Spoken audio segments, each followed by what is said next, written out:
On entend souvent la même question. Alors, tu es plutôt Ronaldo ou Messi? Comme s'il fallait forcément faire un choix entre les deux joueurs qui dominent le football mondial depuis maintenant 15 ans. Comme si choisir l'un ou l'autre allait te ranger dans une case, toi qui préfères l'arrogance, la classe et les heures de travail de Cristiano Ronaldo, ou le talent, la sobriété, voire même la timidité de Lionel Messi. Mais tout cela est en partie faux. Ce ne sont évidemment que des préjugés sur les deux plus grandes stars du XXIe siècle, sur les deux extraterrestres qui règnent d'une main de maître sur le sport le plus populaire au monde. Mais quelles sont les raisons de cette réussite parallèle, de cette guerre à distance qui enflamme la planète football depuis le milieu des années 2000, de ce duel entre les deux superstars, l'une européenne chez la marque à la virgule et l'autre sud-américaine avec 3 bandes sur les chaussures? Les débats s'enflamment toujours entre journalistes ou supporters, le style de jeu, les stats, les trophées, l'aura, tout est décortiqué pour se constituer l'argumentaire qui permettra de dire Léo Messi ou Cristiano Ronaldo est le meilleur joueur de football de l'ère moderne. Sur le papier, tout les oppose, mais sur le terrain, beaucoup de choses les rapprochent. Alors la question est la suivante. Pourquoi ce besoin permanent de toujours les comparer?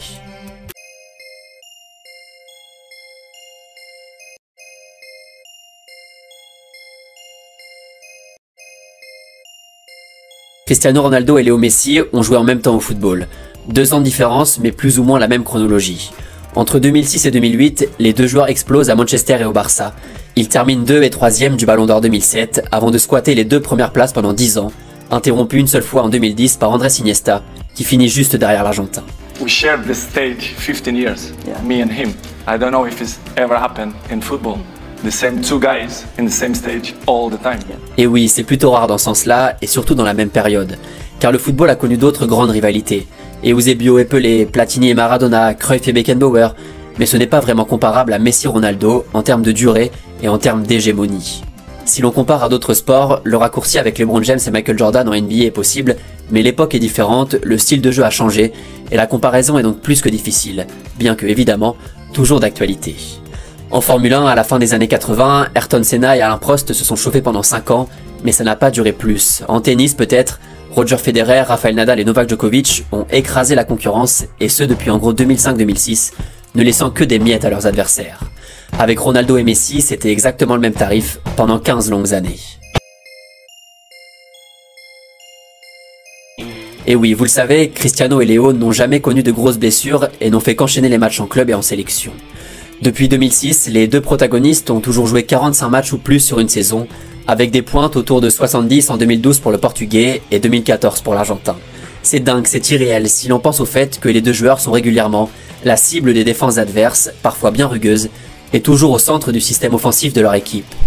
Et même quand leur équipe ont déçu, les deux joueurs n'ont jamais semblé perdre de la vitesse. Au Real en 2009, pour sa première année là-bas, et après la folie des grandeurs estivales de Florentino Pérez, le club déçoit tout le monde. Le club, mais pas Ronaldo, qui inscrit 33 buts en 35 matchs, accompagné de 11 passes décisives. Au Barça en 2014, le club ne gagne rien, malgré un Messi qui inscrit 41 buts en 46 rencontres. C'est là aussi la grande force de ces deux joueurs. Ils ont tous les deux connu des jours sans, évidemment, mais rarement des semaines ou des mois. Creo que no hay mayor secreto que la constancia y el trabajo. This is not coming from the sky. I dedicate myself and I'm working hard, and this is why the goals and all the achievements that I get coming from dedication and hard work. Le très haut niveau toujours, l'exigence, le travail, la rigueur physique pour se maintenir en forme et enchaîner les performances, c'est la différence entre ces deux monstres et le reste. Se remettre en question sur son jeu et s'adapter à son nouvel environnement, un autre aspect bien particulier à Messi et Ronaldo. À ses débuts, l'Argentin était un ailier qui repiquait souvent à la Robben ou accélérait le long de la ligne, Roberto Carlos s'en souvient encore. Aujourd'hui et depuis le passage de Guardiola à Barcelone, Messi joue plus comme un faux numéro 9, un 9,5, un rôle qui lui permet de mettre en avant toutes ses qualités dans l'organisation du jeu. Avec cette polyvalence rare et tellement précieuse pour le Barça, Messi participe activement à la création et décroche souvent pour remonter le ballon et dynamiser le jeu catalan.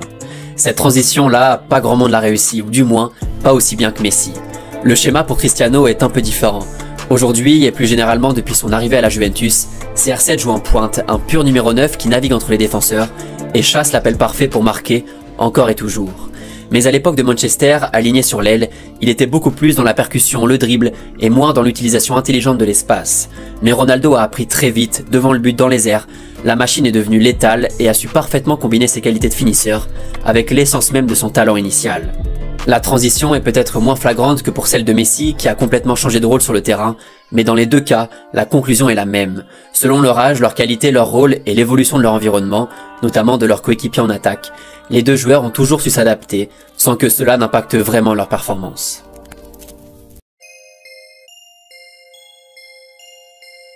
La bataille des stats est le nerf de la guerre entre les fans des deux clans. Les deux ovnis sont si proches l'un de l'autre et si loin du reste que le jeu n'en vaut même pas la chandelle. Ronaldo va devenir officiellement dans quelques jours le meilleur buteur de l'histoire devant Joseph Bican. Messi est au 5e rang du classement. L'Argentin est le meilleur passeur de l'histoire. Le Portugais est au 5e rang du classement. Alors pourquoi avoir ce besoin de comparer tout le temps quand les deux joueurs sont si proches? Ronaldo a toujours été catégorisé comme un buteur, mais il compte quand même 270 passes D en carrière. Les deux joueurs ont tellement banalisé l'exceptionnel que leurs stats ne veulent plus rien dire. Imaginez la tête de Cristiano quand il inscrit 46 buts en Liga en 2012, mais que Léo, lui, en a mis 50. Imaginez la réaction de Messi en 2015 quand il envoie 43 buts et 18 passes D en Liga, mais que Ronaldo, lui, plante 48 buts accompagnés de 17 caviars. Le quotient intellectuel offensif des deux joueurs est largement supérieur à la moyenne, et leur faculté à enchaîner ce type de performance en dit long sur la remise en question constante de leur façon de jouer. La question « Comment ajuster mon jeu pour rendre l'équipe meilleure et la faire avancer ?» a toujours trouvé une réponse avec ces deux-là. Les chiffres sont juste dingues et témoignent à chaque fois de l'altruisme des deux joueurs et de cette capacité à toujours répondre présent pour briller individuellement et faire briller collectivement.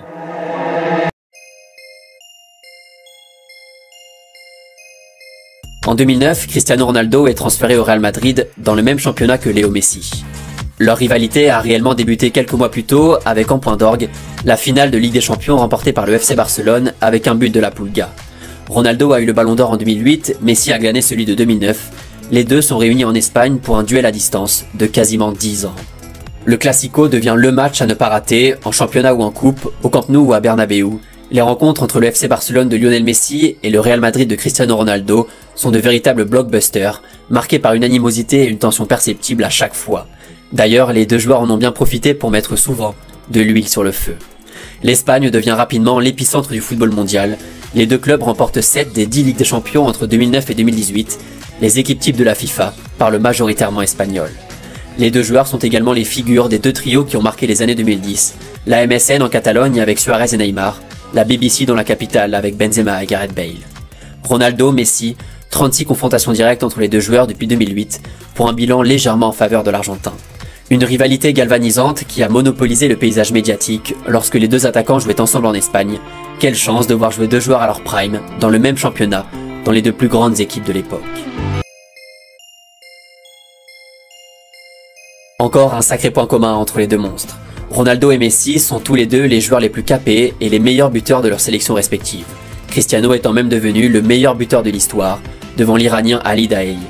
Depuis 2003 pour l'un et l'éclosion à l'Euro 2004, et 2005 pour l'autre avec ses premières fulgurances à la Copa América 2007, élu notamment meilleur joueur du tournoi, la performance des deux joueurs sous les couleurs de leur sélection est scrutée par tout le monde. Dans deux pays qui vivent pour le football, la pression du résultat s'est toujours fait sentir, le poids de tout un pays sur les épaules, surtout pour l'un des deux dont le style, le numéro et le physique forçaient la comparaison avec un ancien numéro 10 de la sélection. Le continent est différent, mais l'envie de faire briller son pays aux yeux du monde a toujours été la même. Ronaldo a su le concrétiser en 2016 à l'Euro en France. Messi a enfin remporté sa première Copa América en juillet dernier, après 3 échecs en finale. Dans les deux cas, il y a eu des défaites frustrantes en 2004 et en 2006 pour le Portugal, des remises en question, une annonce de retraite internationale pour Messi en 2016 après la défaite contre le Chili. Mais dans les deux cas, le dévouement pour leur pays a payé et les deux joueurs vont pouvoir dormir sur leurs deux oreilles à moins que l'hiver prochain nous réserve encore une petite surprise.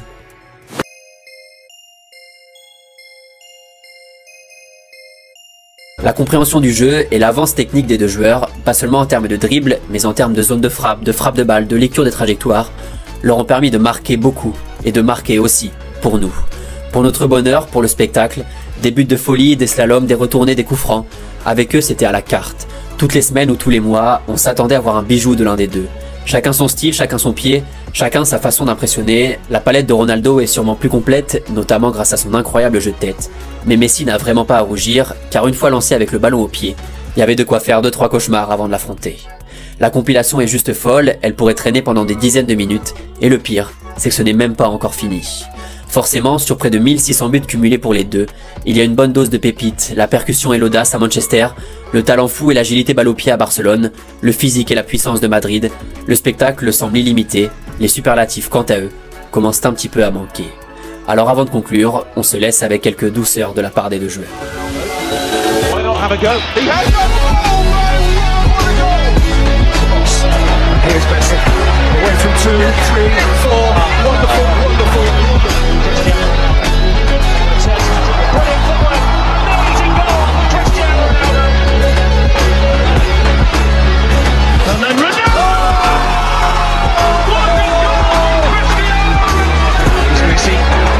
Going past the ball here, Leo Messi tucks a beautiful goal away. And for this man, certainly. Oh, the sweet LeBron, he's still good. Look at this, Kevin. It's a brilliant run from Messi. Can he go all the way?